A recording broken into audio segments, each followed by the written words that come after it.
All right, let's bring it up to World War II. And what was the event that brought us into that war? Of course, it was the attack on Pearl Harbor, when Japanese planes from aircraft carriers attacked the Pacific Fleet. They sank 18 ships, including 8 battleships, or at least heavily damaged them, if not fully sunk, and left over 2,000 Americans dead. I'm going to give it some extra attention to Pearl Harbor because that's a big one to unravel.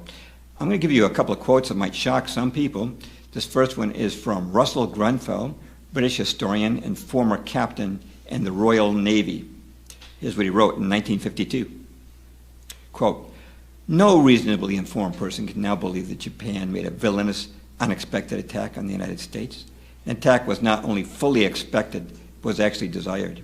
It is beyond doubt that President Roosevelt wanted to get his country into war, but for political reasons was most anxious to ensure that the first act of hostility came from the other side, for which reason he caused increasing pressure to be part of the Japanese, to a point that no self-respecting nation could endure without resort to arms. Japan was meant by the American president to attack the United States." This man is Oliver Littleton. He was Britain's Minister of Production, and here's what he said to the American Chamber of Congress in London, June the 20th, 1944. "America provoked Japan to such an extent that the Japanese were forced to attack Pearl Harbor. It is a travesty in history ever to say that America was forced into war." So why did the Japanese attack Pearl Harbor? Yes, most people, they can't answer it. Well, here's a kick in the pants. When the Maine went down, the Assistant Secretary of the Navy was Teddy Roosevelt, very pro-war, and as you may know, during the Spanish-American War, became head of the Rough Riders. When the war was over, by November of 1898, he was already governor of New York, and by 1901, he was President of the United States. Now, when the Lusitania went down, the Assistant Secretary of the Navy was his cousin, Franklin D. Roosevelt, who then became governor of New York and then President of the United States. And the head of the British Admiralty when the Lusitania went down, as I've already mentioned, was Winston Churchill, who was also a cousin of Franklin D. Roosevelt, which makes it a little bit creepy when Pearl Harbor is approaching. And now these two men are heads of state. They are prime minister and president, respectively. Now, Roosevelt and Churchill figured that it would be easy to get America into World War II, just like they did in World War I. It's going to be real easy. All we need is another Lusitania, get the Germans to sink an American ship, and it's going to be easy. And so American ships were assigned to escort British convoys, war convoys. But the Germans didn't give them any satisfaction. The Germans knew that America coming into World War I turned the tide of the war against them, and they weren't going to let it happen again. And here's what Karl Dönitz, who was the commander of Germany's U-boat fleet, said during the Nuremberg trials. He said, quote, "A 300-mile safety zone was granted to America by Germany when international law called for only a 3-mile zone. I suggested minefields at Halifax and around Iceland, but the Fuhrer rejected this because he wanted to avoid conflict with the United States.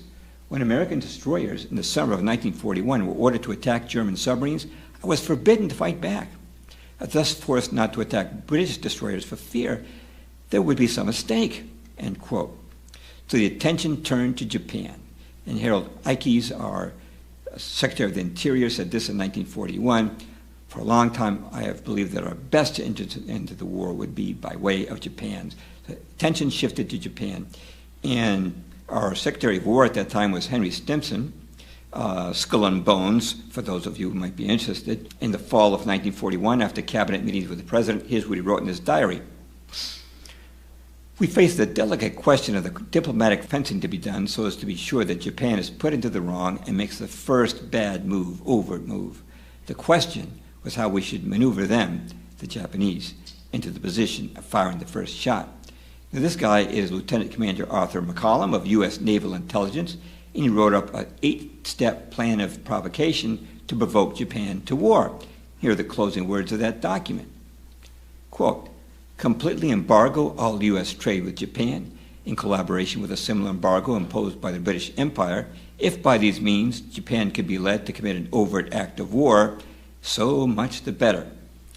Then in a memorandum to the President, Harold Ickes wrote, "There will never be so good a time to stop the shipment of oil to Japan as we now have. There might develop from embargoing of oil such a situation as would make it not only possible but easy to get into this war." So The date is significant, by the way, June the 23rd. That's the day after Operation Barbarossa, the invasion of the Soviet Union, began. Japan was very dependent on imports. They needed imports for 88% of their oil, 75% of their food, and many of their natural resources. So why did the Japanese attack Pearl Harbor? Well, they were being strangled by this embargo. Now, the official explanation for the embargo was that Japan was an aggressor nation, and the main proof of this was that they'd sent their troops into China. But what Roosevelt left out and what history books leave out is that Japanese sending troops into China was reaction to the USSR, the Soviet Union, seizing Outer Mongolia and the province of China, Xinjiang. Now, this man here, Anthony Kubik, was the chairman of the history department at the University of Dallas. Here's what he wrote in an excellent book, How the Far East Was Lost. Quote, it was apparent to Japanese statesmen that unless bastions of defense were built in Manchuria and Inner Mongolia, communism would spread through all of North China and seriously threaten the security of Japan. The Department of State seemed not to regard Japan as a bulwark against Soviet expansion in North China. As a matter of fact, not one word of protest was sent by the Department of State to the Soviet Union, despite her absorption of Xinjiang and Outer Mongolia, while at the same time, Japan was censured for stationing troops in China. And I just wanted to mention something. This double standard held throughout World War II. You might recall that World War II officially began in September of 1939 when German troops moved into Poland. But that very same month, September of 1939, Stalin and the Soviet Union invaded Poland. Well, when Germany did it, France and England declared war. When Russia did it, it was no notice whatsoever. The Japanese, from their perspective, they're across from the two big countries, the Soviet Union and China. Soviet Union was now communist. If China became communist as well, they realized that they'd be faced by communism everywhere and they would be destroyed by it. And their fears were well-founded because, as some of you know, by 1949, China did become communist. The Japanese were correct in their predictions. So what was the final trigger for that attack on Pearl Harbor? Well, the Japanese envoys in Washington were earnestly negotiating, trying to get this trade embargo lifted. And they said, here's what we'll do. We'll pull all of our troops, overseas troops, back into Japan, all of them in Southeast Asia, South China, but we have to maintain a small foothold on North China for our own national defense. But this was rejected, and an ultimatum was sent to Japan. It was authored by Harry Dexter White, who, guess what, he was a Soviet agent inside our government. And who says he was a Soviet agent? It's mainstream now. It was acknowledged by Herbert Brownell, who was Dwight Eisenhower's Attorney General. It was in Life magazine's article on Pearl Harbor on December 7th, 2012, that he was indeed a Soviet spy, as well as authoring this ultimatum. The Japanese looked at this ultimatum and said, okay, you've given a choice. We can die by starvation or die by communism. That's death either way. You've backed us into a corner. We have to fight. And that's what led to the attack on Pearl Harbor after that ultimatum was seen. To get the Japanese to attack, you've got to give them a tempting target. So you ever wonder this? What was the Pacific Fleet doing in Pearl Harbor in the first place? Normally it was always berthed in the West Coast around San Diego. The man who made the decision was President Roosevelt.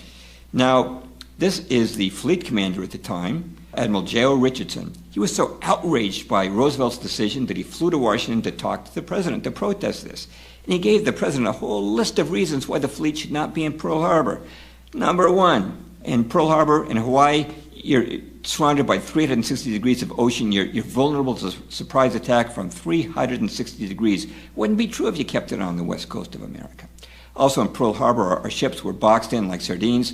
So if a bomb missed one ship, it might hit the ship next to it. Ideal targets for bombers. In addition to that, we had to resupply the fleet over 2,000 miles of Pacific. Separating the entire Pacific Fleet from their families would be bad for morale. And he just went on and on. Well, when he was done, Roosevelt said only could give him one reason for putting the fleet in Pearl Harbor. He said it will deter Japanese aggression.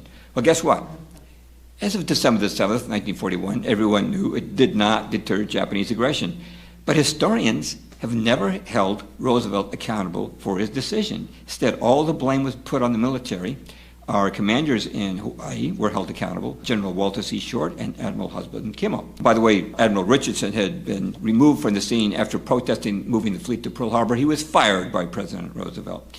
And finally, foreknowledge of the attack. Now, before anyone says there couldn't possibly be foreknowledge of the attack, our government would never let that happen to us. They'd never do that to us. You first need to familiarize yourself with these books. Pearl Harbor, The Story of the Secret War, published in 1947 by George Morgenstern, reported for the Chicago Tribune. The Final Secret of Pearl Harbor, subtitled The Washington Contribution, published in 1954 by Rear Admiral Robert Theobald, who was in Pearl Harbor on the day of attack, commanding destroyers. Admiral Kimmel's story, written by the Pacific Fleet Commander, published in 1955. Infamy by John Toland, Pulitzer Prize-winning historian. The BBC documentary Pearl Harbor, made in 1989. Day of Deceit, published in 2000 by Robert Stinnett, which further updated, brought us more information through the Freedom of Information Act. And if you don't believe any of those sources, guess what? Even the U.S. government said the U.S. government knew about the attack on Pearl Harbor.